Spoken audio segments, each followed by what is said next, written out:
thanks everybody for attending our IMCanadaConnect session today. I think it's a really important session. It's a topic that not many people talk about. Is what do you give your senior management to actually let them know what you're up to? Kind of an important topic. I'm not going to say too much today, other than I'm Rick Stirling. I with Western IM, and I'd like to thank you all for attending our IMCanadaConnect session today. IMCanadaConnect is an all-chapter Canadian chapter opportunity. All the chapters in Canada, ARMA chapters in Canada, put a session in for this event, and I would like to really thank Ken Oldenburger today for doing the Vancouver Island portion of this IMCanadaConnect presentations that we do here across the country.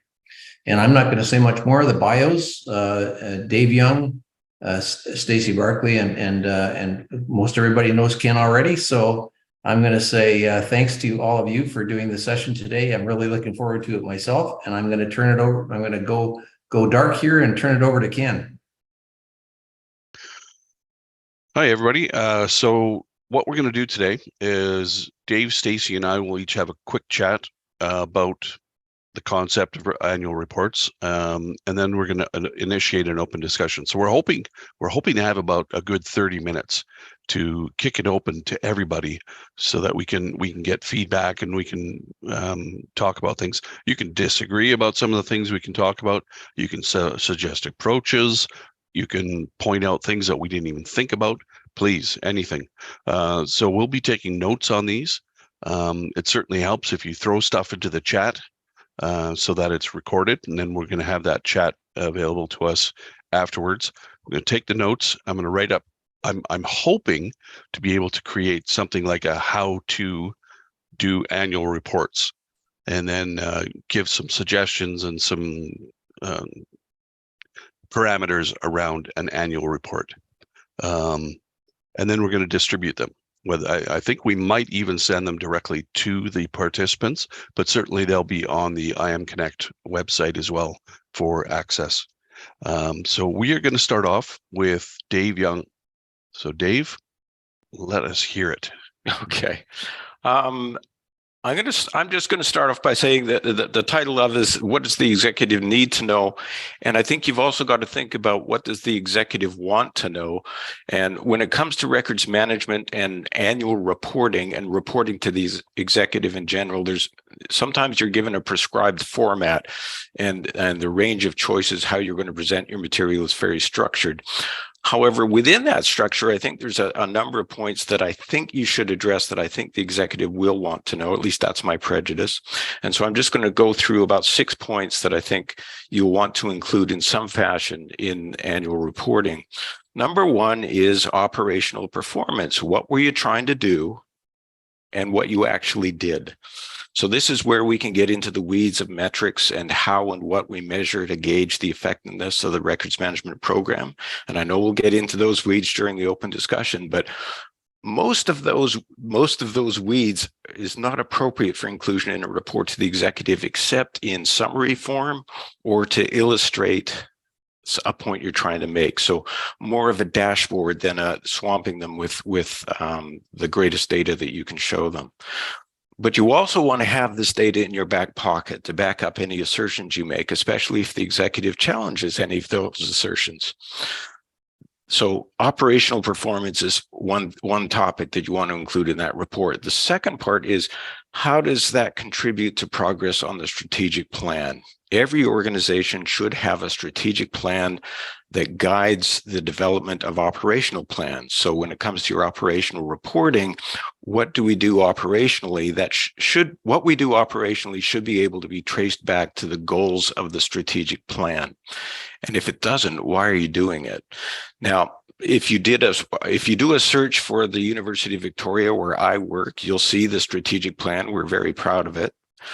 If you do a word search in that strategic plan, you will not find reference to records management. It is not part of the University of Victoria strategic plan, does not include specific reference to records management. It does talk about the quality of the workplace, and that's where records management fits in. My prejudice is that the better that the university is as a workplace, the benefit of that accrues to the student. And you better believe the University of Victoria is very much student focused.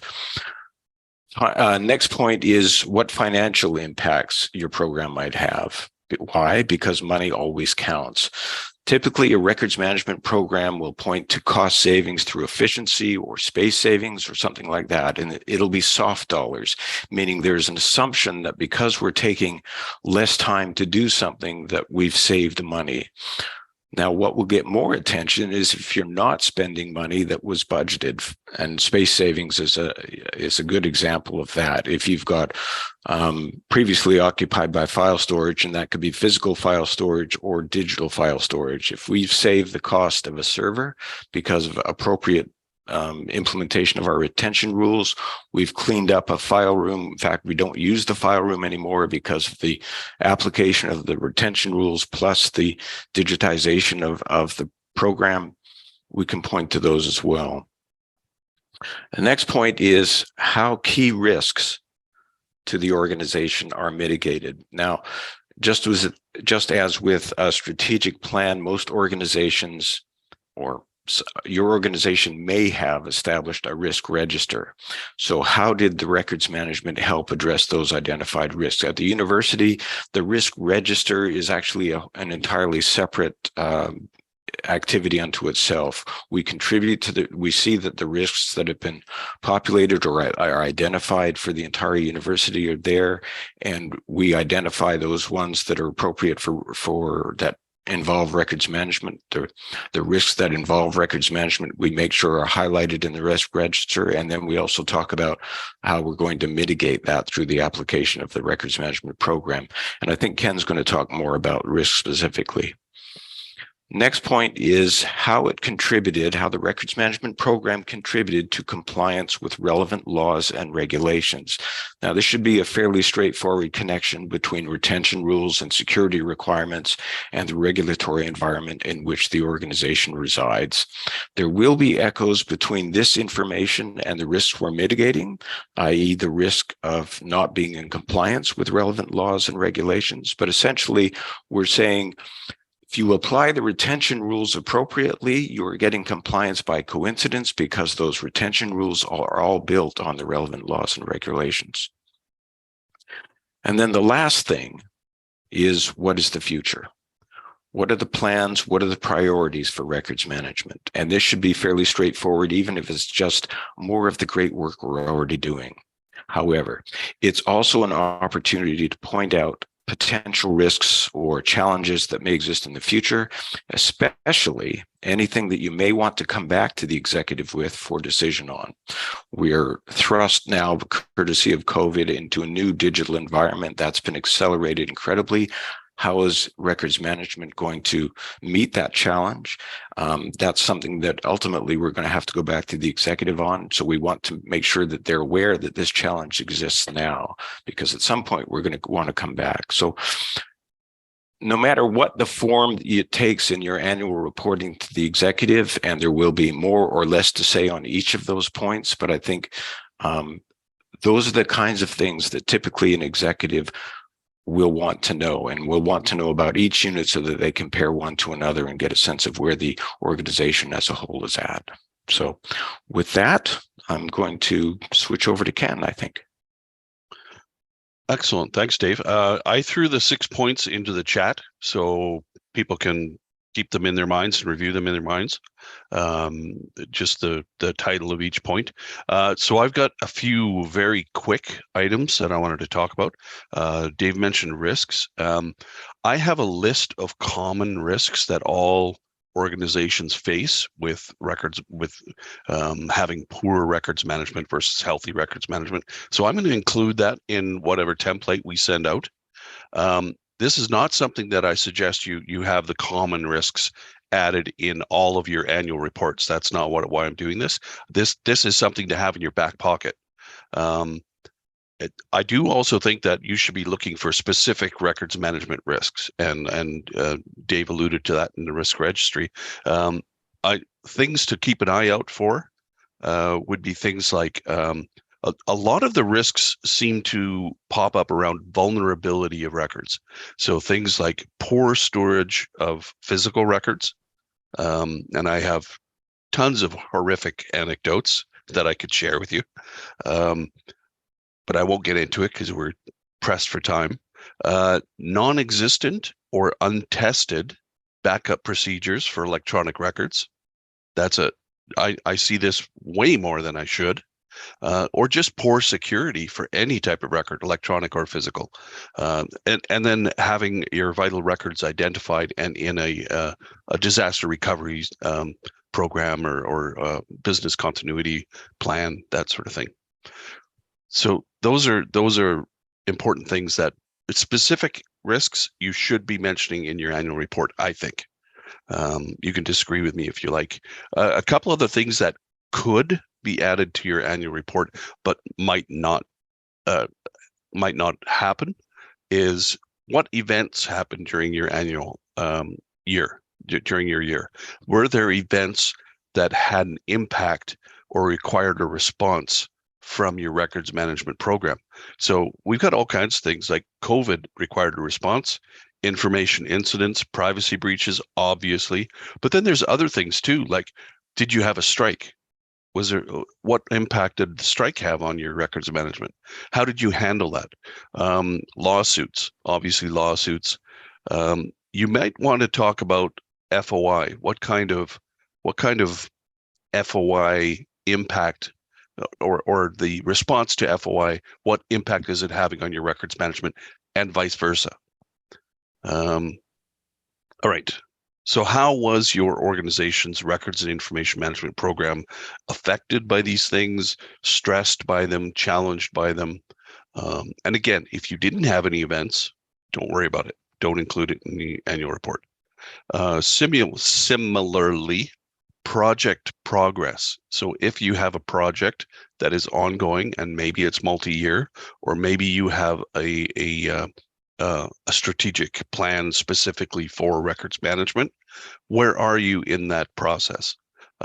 Is your project running into problems? Why is it running into problems? Are you going to have to increase your budget? They need to know about that. But also, was it successful? We got to toot our horns. If you had a conversion project that went swimmingly and you're $2,000 under budget, that's awesome. You got to make sure that that's in front of the executive.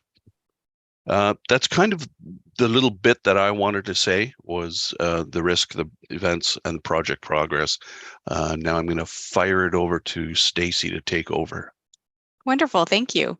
Yeah, so to build on what both Dave and Ken have said, I'm going to offer up a few key considerations on how to strategize your annual report and some things to think about, and then the preparation part of it, because the preparation part really begins before that 11th hour when you're actually typing in. You need to make sure that throughout your year, you're putting things in place that help build success and maybe metrics and information that you're then going to use to construct the report.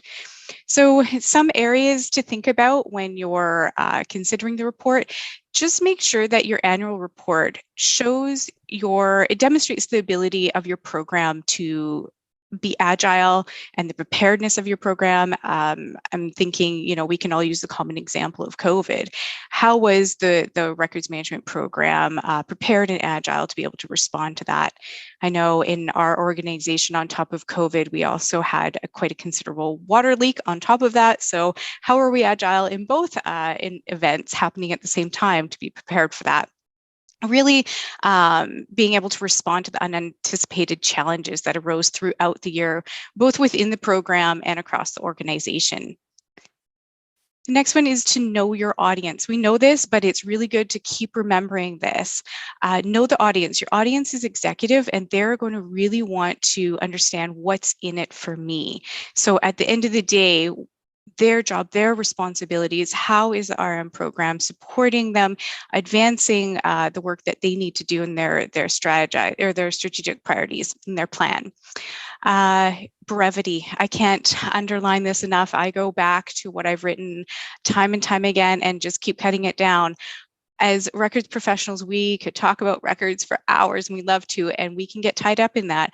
But just take that moment of pause after you've written certain sections and go back and look at it, review it, and amend it for brevity. It's really going to help to engage the reader, engage executive out of the gate. If we put in front of them a 50-page annual report, we put in front of them a 15-page annual report, we're more likely going to engage the reader to the end with the 15-page report.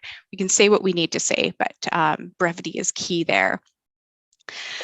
Also, making sure that you make the most out of every accomplishment, and making sure that you use an accomplishment to highlight multiple factors within there. So how did you support a certain strategic priority? How did you support the agility to respond to something? If you can find key accomplishments within the year that have a basket full of those areas that are met, use those ones. Pick really, really key accomplishments that highlight multiple areas of success that the RM program had. Some organizations like to be the leaders in the field, and if your organization is one of those that they want to be the leadership in their field, they want to be, you know, kind of blazing the trail, then make sure that you think about things like your ways that you were innovative and how you are kind of blazing the trail within the records management field to help support that for them. They like to be able to have those accomplishments under their belt and know that in every area within their organization, including records management, they are being innovative and leaders in their field.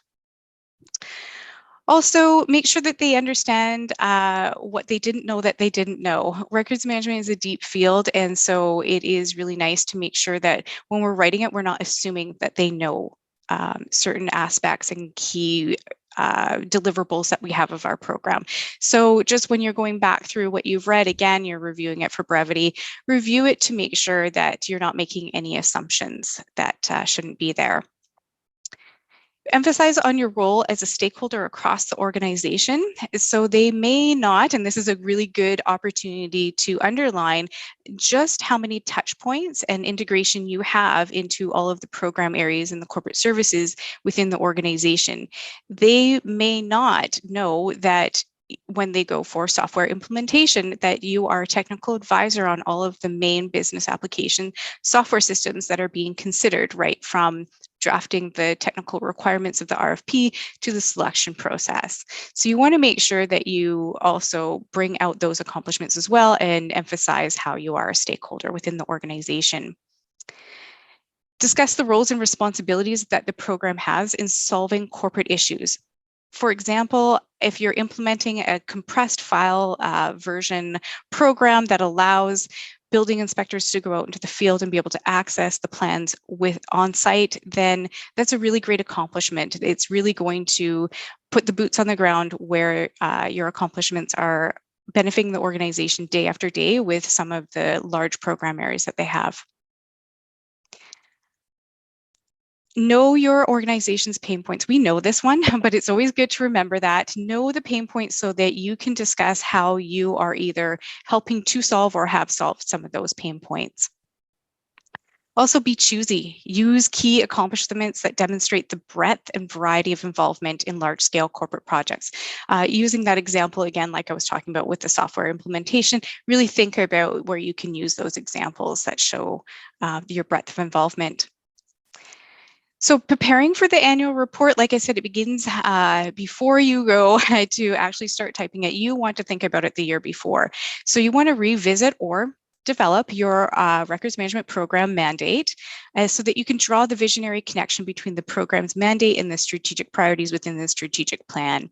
Might not be immediately obvious to executive how RM support supports these priorities within the plan that we were talking about earlier. You're not going, Dave was saying, you're not going to be able to keyword search within that document and find the word records, but we do support all of those accomplishments.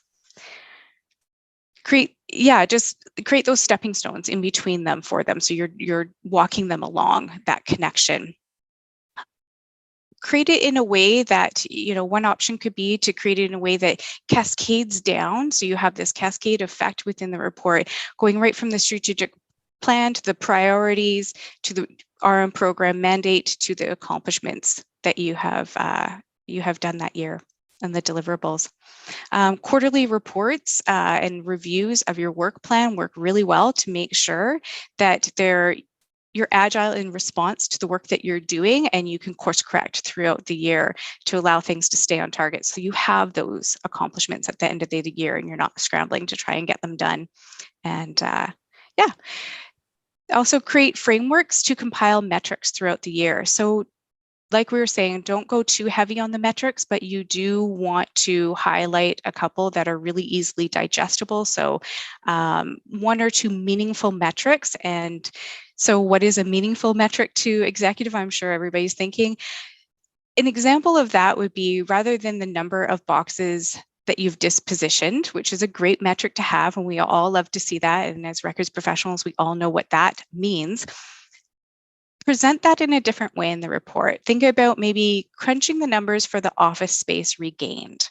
That would sit and land a little bit more heavier with executive if they could say, okay, we regained 3 office space worth of floor space within this dispositioning process, rather than 107 boxes. It's a little harder for them to imagine that way.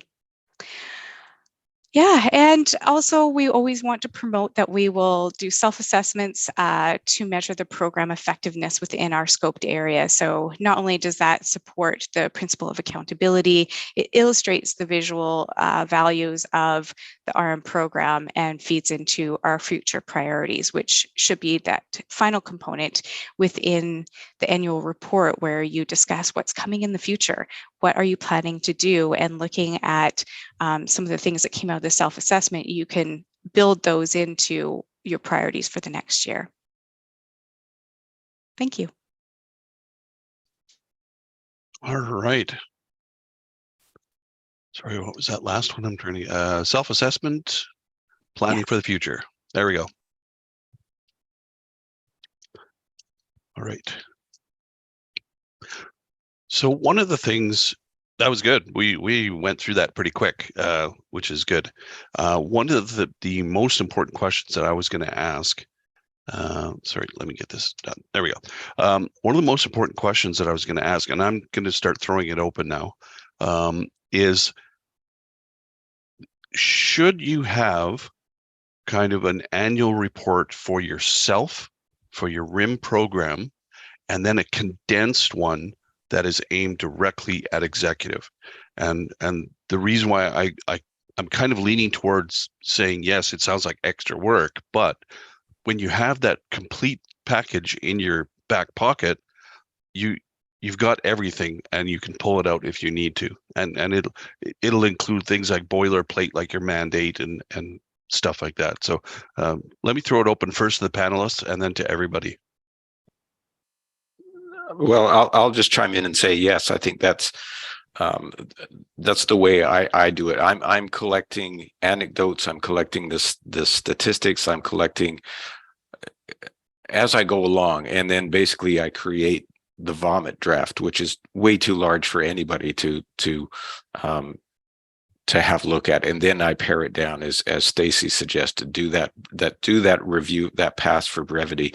But it's great to have that stuff at the beginning, and then you can see about where to put it and what arrangement to put it to get the message across that works best. To inject. I especially liked Stacie's point about anecdotes to real life situations, and she mentioned the water leak, and I'm thinking, if I'm an executive and I'm reading these annual reports and somebody mentions the water leak, I guarantee I'm going to remember this year as the year of the water leak. And oh, look, here's this particular unit has said, yes, we dealt with the water leak, and here's how we did. I think that's a real life anecdote that sort of brings alive the day-to-day business of records management in this case. So very valuable. But the short answer to your question is yes, do it. And how you do it is not sort of all at once. So it would be a good idea to do it. Is I think also what Stacie suggested is building a framework for collecting this data so that you've always got this information at hand so that you can say, okay, it's time for me to do my quarterly report, or worst case scenario, it's the 11th hour of my annual report, but I have periodically throughout the year put these highlights, put these things that occurred to me into this file, and now I can bring that out and use that as the basis for a report. Yeah, I agree. I think that we've seen this in other areas within our profession where we build a larger document, in this case, an annual report, but we can see how we take slices of that and use it in very particular circumstances. But we go back to that larger report for different reasons over time, whether it's to gather statistical information or see how things were done or present it in a different scope for a different reason and a different purpose. So having that larger annual report is going to serve yourself over time as you're like needing to pull out, bring your receipts. You need to pull out certain information throughout the year and maybe into a few more years into the future. You're going to be referring back to that in different ways for different purposes. So get that bigger picture and then go for a different version of it with brevity for and a focus for executive. Yeah. And I also don't want to soft pedal the idea that this isn't a lot of extra work. It is. And so you've got to find, as Stacie suggested, a framework for capturing that so that it's not an exercise like every week I have to sit down and measure. No, it's something that you want to have a framework, say, okay, this goes in here, this note gets transferred into here, etc., so that it's a sort of a constant gathering of information. And some days there'll be a lot in there, and some days you'll go for weeks and there won't be anything put in there. But it's just a place where you can go so that you can always bring it out again when you need it, which is at that annual report. And the other thing I was going to say, so many things occur to me as we talk about annual reporting, is the format of the report often isn't up to you. So you'll say, okay, it's time for the annual report. You get 3 paragraphs. Okay. Now I've got to decide what how am I going to fit everything, that 15-page report, how am I going to fit that into 3 paragraphs? Okay, I can do this. And part of that is having all of that information available for you. Anecdotal, the metrics, providing a dashboard of the metrics is up to you then, is how you best, but at least you can identify what those priorities are that you want to make sure get in front of the executive and how they fit into those 3 paragraphs. Excellent. All right. So we are almost at the halfway mark. Details. What metrics should we be measuring? I really do like boxes destroyed. That's one of my absolute favorites. Anybody else? And again, I'm now throwing this open to everybody. What should we be measuring? I do like boxes destroyed. And the other thing that you've got to consider with an annual report is this year's report, and inherent in that is some sort of comparison to last year. So you want the metrics that can speak to trends over time. So if I speak about boxes destroyed, it's usually how many were destroyed this year as opposed to last year, and give them a sweep of a few years, maybe 5 years of how many, that's a perennial in the report, basically, is to say, this is the 5-year span and how we've done this year as opposed to next year. And did we experience a dip because of COVID? Yeah, we did. Okay, but that's just tracing it to a real life thing. I do a lot of training, and I get a little frustrated because, yes, I can say I did this many sessions and I trained this many individuals on these topics, but that doesn't speak to how effective was the training. I can give the feedback. Feedback said it was great training, but the real proof of training, it seems to me, is the change in employee behavior. And that's what you really want to say. If I give a training on managing your email inbox, can we get some measures on changes into the amount of material that's stored in those emails, as opposed to everybody took the training? Well, as far as I know, that only indicates everybody had an entertaining afternoon. It's did that training have any effect? And that's harder. I'll grant you, but as you go into the training, is try and get some markers to indicate some change in behavior. That's my pet peeve, and I can't say that I've got a great answer for it, but I know that yes, I will say we've done training courses on these topics, and I've done these many training courses involve this kind of population, but I always wonder, isn't the better is what effect it actually had. Yeah, I agree, Dave. I think that training is a really easy one at first blush to be able to gather the metrics for. And it's, like you said, it's that link of the change in behavior. And if it's focused training, it might be a little bit easier to be able to gather that. So when we're talking about, email management, you can pull some numbers about how many emails we had before and the trend, and how many each day were we increasing by, and what are we at now. It's really easy to do that, but at bare minimum, the training sessions at least show that we are promoting our program within the organization and keeping people current and not expecting them to hold that knowledge throughout their career. So it is a hard one, but I think, like you said, if you think about it beforehand when you go into the training session, okay, I need to think about what metric I'm going to use to measure this change in behavior at that point, then you're setting yourself up for success when it comes time to write the annual report. Yeah. And there are some cases where it's the bare fact that people were trained, especially new employees. We had these many new employees. They were all, yes, they were getting their training requirement done. All right. And has raised a good point here. If you're looking at the chats, they used to have metrics such as boxes stored, etc., retrievals, help desk tickets, and then all of a sudden they were required to report in KPIs. So that's interesting. So you related the KPIs back to the principles and the maturity model to give the executive some context.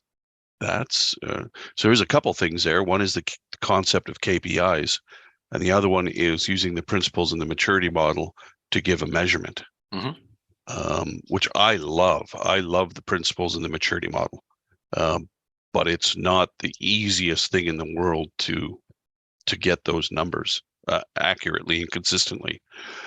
What about KPIs? Let's talk about KPIs for a second, because I haven't had experience with KPIs. I've heard these buzzwords, and I've heard from some people that they're darn near meaningless, but maybe I'm just hearing the wrong people. Or is it just another word for metric? I tend to view it as another word for metric. The key performance indicator is a performance indicator. Okay, so what have you identified as the performance indicator? It goes back to the training. If my key performance indicator is the number of training sessions I've given, I think that's a bit, I will give it, but I still think it's a bit deceptive in the sense that it doesn't say what was the effect of the training. And then you've got to get the key performance indicator would be something that shows the effect of that training, right? So I think it's a question of what and how you've identified as a key performance indicator. So to clarify it in my head, if we had a company where employees had to be certified, and we have the human resources department giving training and certifying people, the certification would be a KPI as opposed to just giving the training. Yeah, it's the KPI is only as good as quality of the KPI. So it could be very effective if you have a good KPI. Be like we're talking about here, it's just a metric. So the training session itself is a good example again of that. So yeah, not too hung up on the KPIs there. Okay. Does anybody else have anything they want to say about KPIs or about specific metrics?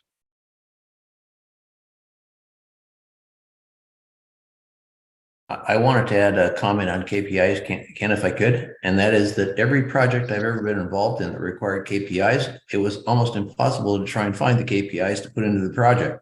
So, I mean, people ask always for KPIs, and then I kind of go, I wince and I kind of sigh a bit and ask them what they want for KPIs, and they can't give them to me. So we kind of go around in a circle. So I would kind of agree with what was said, that KPIs to me is it's metrics, and we have to agree on what metrics everybody wants to have, something that's actually capable of being calculated.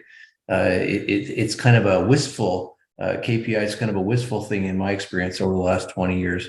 And I haven't seen many people looking for KPIs in the last 5 or 10, the same way they did kind of 15 or 20 years ago. They've kind of gone away from that terminology.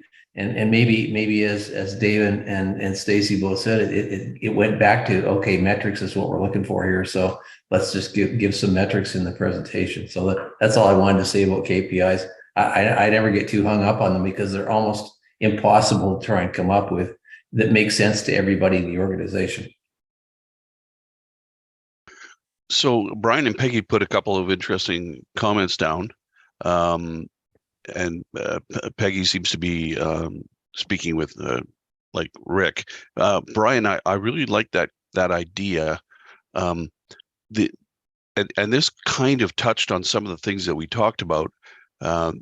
Especially Dave talking about, we have last year's metrics, then we have this year's metrics. How have they changed? Perhaps the change is more important than the actual metrics themselves. Mm-hmm.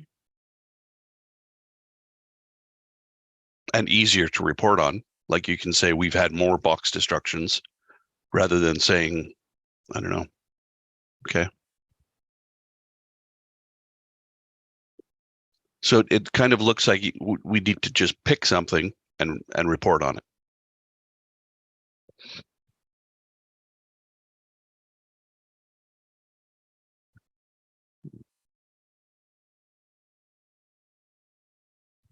Right. Mm-hmm. Mm-hmm. But that is very difficult because I know there's a popular person in the records management environment who insists on KPIs to the point where it's like stopwatch for somebody to search for something, or can you find this file? Go. This kind of thing. And getting to that level of measurement, I as far as I'm concerned, that's meaningless. It's just not going to help anything. But you guys can disagree with me. Yeah, I'm not sure I'd say it's meaningless. Meaningless to the point of gathering the data. I mean, it's the usual. It's more like if it takes you more than 3 clicks to find it, then there may be an issue. You know, we can improve that. If it does take you 20 minutes to find something, and yeah, there's a problem there, and that needs to be addressed, and what's the root of that problem, etc. Okay, so a bit of a balance. Yeah, I'm looking more for benchmarks as opposed to an individual's performance, right? Like if I'm saying you should be able to find something, your levels of subdirectories, etc., you should be able to manage that or navigate that and find it within 3 or 4 clicks. And if you're taking more than that, then there's a solution to be had to that. That seems to me a sign of a problem. That's a good point.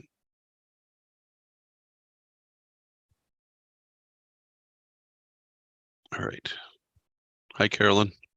I'm reading Carolyn's note here.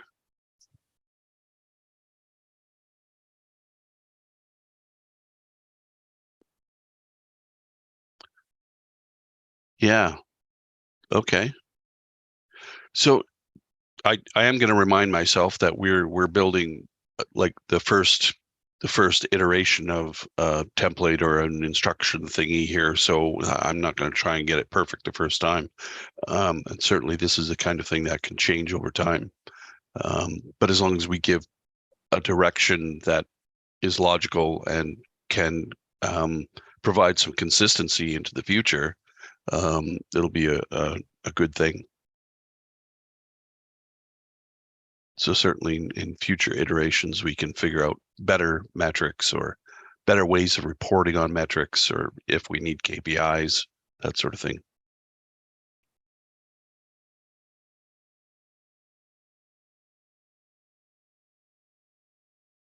Some good comments in the chats here.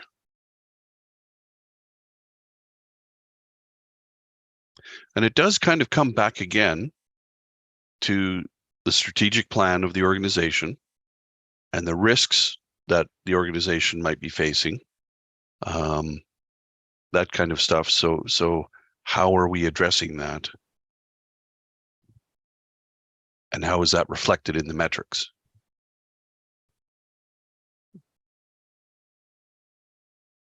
All right.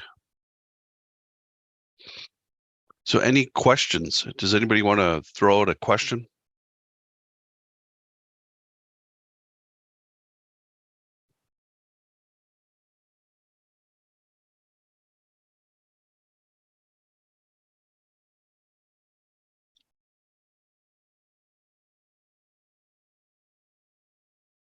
Otherwise, maybe we'll go take a nap. I had a thought, Ken. I wonder if everybody on the session today could put in a note into the chat session and just say whether they've ever produced a report to senior management before in their organization, just to see kind of what that looks like across the board. Like if everybody in the session today could just put a quick note in the chat and say, yes, I produce annual reports for senior management. Or no, I haven't thought about it before, and this is very useful. Something like that, we would get a kind of a straw vote on how everybody's doing with that. Would that be possible? That's a good question. And Peggy, Carolyn had a question about your comment. I think it's the comment, consider the field formulas for activity ratio, accuracy ratio, and retrieval efficiency ratio. Could you expand on that, explain it a little bit more?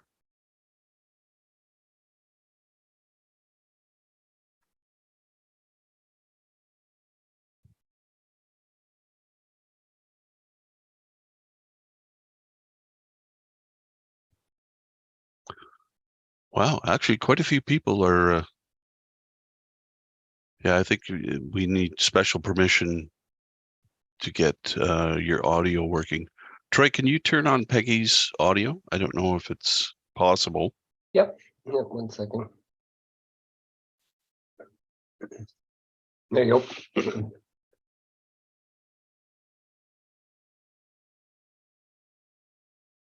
right, Peggy, I think you just have to unmute from your side. If you can. Yep. There you go.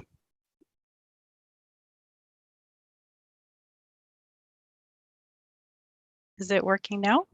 Yep. Okay, good. I was actually scouring the ARMA materials because I teach a course in records management, and there's 3 formulas that I teach to my students. The activity ratio is the number of records requested divided by the number of records filed.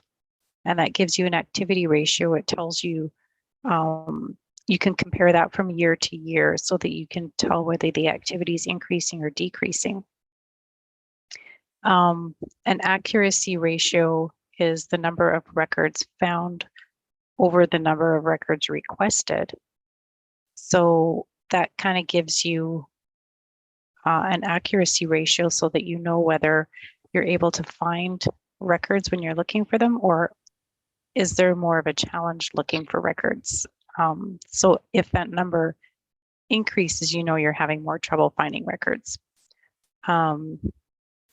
The retrieval efficiency ratio is one that I used when I had to do audits or respond to audits when I was in the pharma industry, is the time it takes to locate records versus the number of records retrieved. When I was responding to audits, the auditor would set a timer and they would give say, for example, a list of 10 different documents, and we had 1 hour to find all these documents and produce them. And that's what we had to do during an audit. And that would be a retrieval efficiency ratio. So I hope that helps to answer those questions. Carolyn, does that help? So the first one kind of made me wrinkle my brow. I was like, it kind of sounds like it's assuming that there's a file room or a file clerk. Maybe I'm wrong about that one. Yeah, in various jobs that I've held, there was a records room or a records vault, and I did have a team of staff who were retrieving records requested. That Right. wasn't the case in every case where I was working, but there's a few jobs that I've had where there was a record storage room or record storage vault, and there was a team of staff that retrieved records on behalf of others.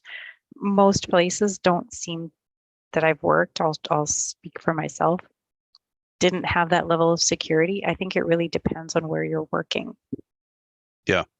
Yeah, because I do a lot of work with small to medium sized, and there really isn't a file room or a gatekeeper. So it's up to individuals to find it, and if they absolutely can't, then they go to the record staff and go help. Okay. I'm having one of those help requests as we speak. Well, we appreciate that you're participating in our discussion as opposed to doing your job. Any other questions?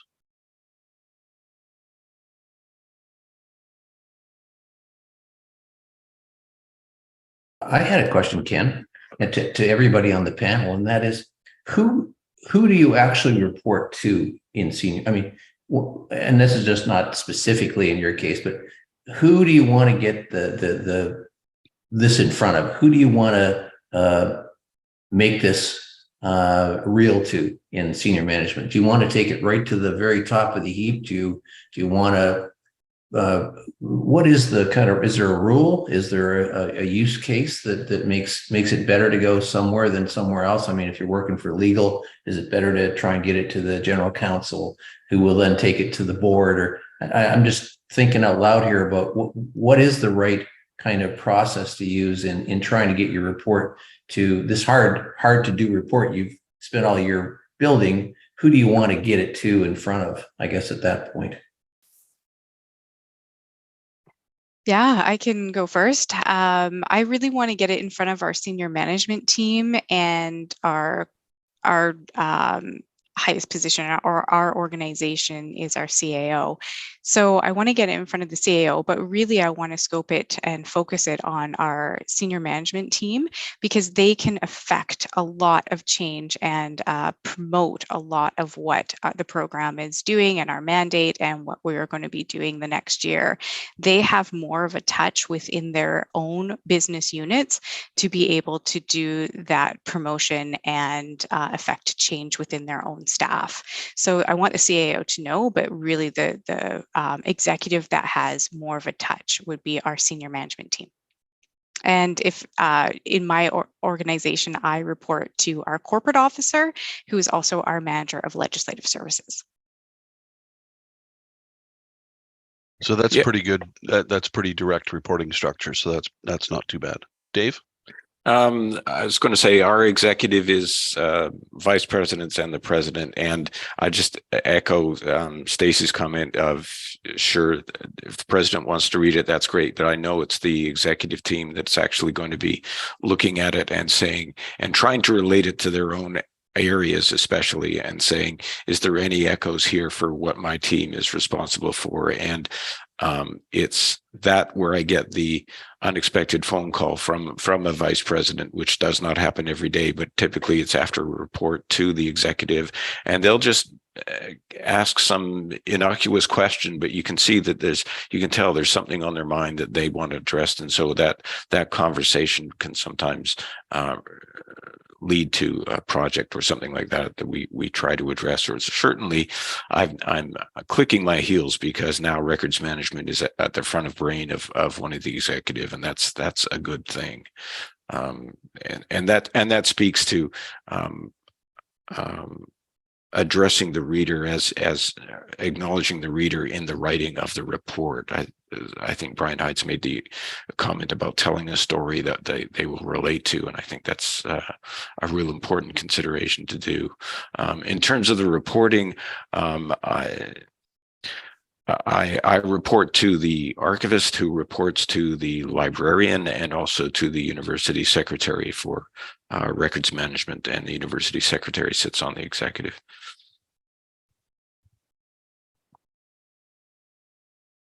And I think you've kind of really touched on the whole reason why we're having this discussion, and that is that you want to touch the brains of the executive with records management, with the concepts, with the ideas, because so many times when I do an assessment, I come in and I start talking, and maybe 1 out of 6 executive has a real understanding of records management. It's a lot better than it used to be 20 years ago. Then it was like 1 in 10 or 1 in 20. But so we want to be able to get their brains understanding, and that this whole process that we're discussing today is changing us from being a reactive program to being a proactive program, so that we can get into the strategic plans of the organization, so that we can have executive understanding that and all that sort of stuff. I think that's really kind of the traction of what we're trying to get at. I wanted to ask the panel to comment on something too. I've noted in the last year and a half, 2 years since COVID, that many records management people are now reporting to IT as opposed to other locations in the organization. And the comment I've heard from many of the professional records management people I've talked to is they don't really get a chance to sit at the table with anybody anymore. IT's kind of taken the reins on. I'm not trying to be negative to IT. I'm an IT guy, right? So I'm not trying to be negative to them, but is there some kind of thoughts from the panel as to now that it's moving or trending towards reporting to IT, is there some other kind of spin we have to put on things from a reporting standpoint to make IT take up and take notice of our program to help them in their kind of mission in the organization that will help us get to a more senior level? Anyway, I'll go away again. Now that I've asked the tough questions, I'll leave the panel to talk about that.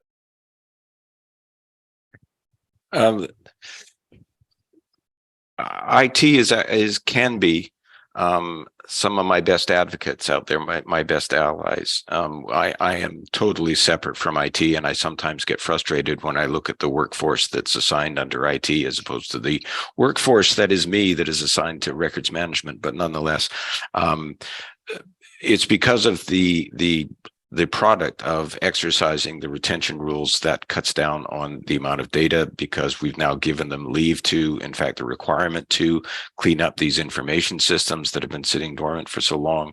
And because of the march towards digital that we're now experiencing, the digital glut that we're now experiencing can be relieved by the application of retention rules. And there's nothing an IT guy likes better than clear direction on what can be gotten rid of now, please. So we've had that. Also, the organization of the shared drives that we have, where we align it with the organization of the directory of records, as we call our classification system, so that the records are organized in that fashion. When I get to calling on the desktop support folks to help us out with that. They are just delighted to see that somebody's now taken the reins and doing this. So I understand why records management function is going into IT, and getting lost in IT is I guess the hazard. I haven't experienced it so far. I'm always knocking on their door, and sometimes they answer, and usually it's a good experience when we work together. The partnerships that we've established, both with IT and with the information and privacy section, the privacy access, have been absolutely invaluable because we have so much cross currents in what we do every day. Stacie? Yeah, I've had past experience where I've worked extremely closely with IT departments, divisions, but kept separate reporting relationships. And I've seen that work really, really well. But again, I do understand where the decision and the simplicity of aligning information management, records management with IT comes in. However, there's this help me to help you, a stance that we have to have with IT. And yes, we are all about the same thing. We want to make sure that we are holding on to only what we need for the right amount of time. And so I think that we have a lot of synergies with IT. However, in my setting, in local government setting, it is very clear within our legislation that the responsibility for the safekeeping of records is within the legislation, it resides with the corporate officer. So it's really nice to be able to have almost a hybrid environment and relationship with IT and your corporate officer, because you don't want to, as we said, you don't want to get lost in the IT mix where the defensible disposition is not raising to the right level of importance and getting lost in the fact of, yes, we can disposition all of this information, but the defensible part comes in and is really highlighted through that connection to your corporate officer in the legislation for the safekeeping of those records. So I have a little bit of a concern about the alignment of records management with IT. I think that there's a lot of great relationships that need to be formed, and I'm glad that they're seeing that there is a strong connection between the two units, especially with this digital transformation phase that we just went through and we're going to continue on with. We need to work closer together. We need to understand each person's business, but I still am an advocate for separating out a bit of the reporting relationship so our legislative requirements don't get lost. So real quickly, I'm going to say there's kind of like there's 5 places where the relationship between IT and IM can get hung up in what I've seen. So things like permissions on whatever platform, permissions can be a real pain point. The structure itself, and that's including classification codes, so that you can do your disposition processing. The platform itself, so if IT walks in with SharePoint, it's a whole different world. Software, so Stacie already mentioned software. If software is being purchased and it is not records management friendly, it is a nightmare beyond belief. And then the 5th one is pretty esoteric, but it's definitely there. It's data management, because data management tends to get plunked on the desks of IT rather than information management. So that's kind of like all that I wanted to say about that. And then talking about the actual annual report.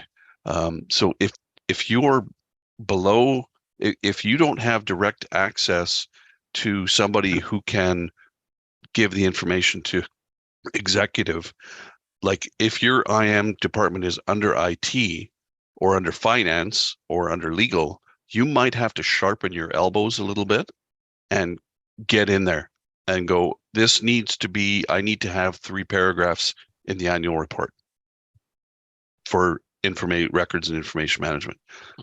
I think that's kind of like the last thing that I want to say. Thanks, everybody. Stacie, did you have anything last to say? And then Dave, do you have anything last to say? Yeah, no, thank you. I think that this is a great topic, much overdue. I know that I would have benefited from this session many years ago. So I'm glad that we're here together today. Looking forward to getting out some sort of a draft to the group and making that accessible. Yeah. So, and everybody's feedback has been incredible. This was a great open discussion, and yeah, I really appreciate everybody's thoughts and comments. It was great. I would like to just say to the panel, Stacie and David and Ken, thank you so much for putting this session together today. This has been really a great session, and I think we will, for those of you on the session today, we will be putting a link together to the recording and any further information that we're going to be able to share with you from this session. So we'll send out a follow-up to you to let you know where that link is. It might be a great session to give the link to other people in your organization to help with this cause. So thank you again for everything, and thank you all for supporting ARMA across the country, our RIM community across Canada, and keep coming to those IMCanadaConnect and the Learn With Us sessions as they come up and are published out to you by your chapters. Thank you so much. And everybody have a great rest of your week. And we'll see you at the next session for RIM month on the 19th.